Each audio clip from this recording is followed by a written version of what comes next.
Wala na tayong minomonitor na anumang bagyo or low pressure area sa loob ng Pag-asa monitoring domain. Pero inaasahan pa rin natin, palalakasin pa rin itong bagyong dati nating minonitor na si Obet na nasa labas na ng monitoring domain ng Pag-asa, ang southwest monsoon na magdadala pa rin ng mga pag-ulan dito sa malaking bahagi ng Luzon.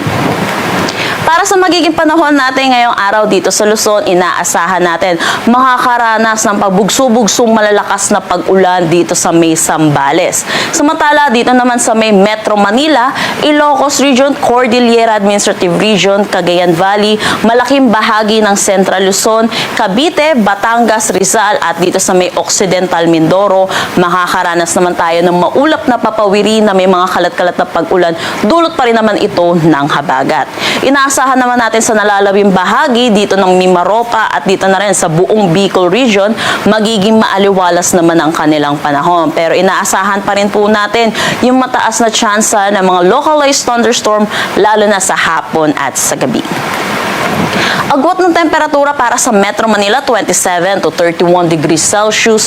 Lawag, 25 to 30 degrees Celsius. For Tuguegarao, 26 to 32 degrees Celsius.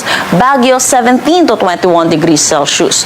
For Tagaytay, 23 to 30 degrees Celsius. At Legazpi, 26 to 33 degrees Celsius.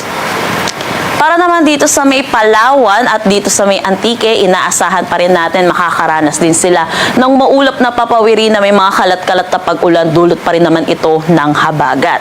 Sa nalalabing bahagi naman ng Visayas at buong Mindanao, magiging maaliwalas pa rin ang kanilang panahon. Pero inaasahan pa rin natin yung init at alinsangan, lalo na sa tanghali hanggang hapon, na may mga posibilidad ng mga localized thunderstorm, lalo na sa hapon at sa gabi.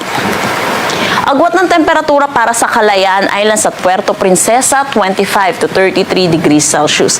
Sa Iloilo, 26 to 33 degrees Celsius.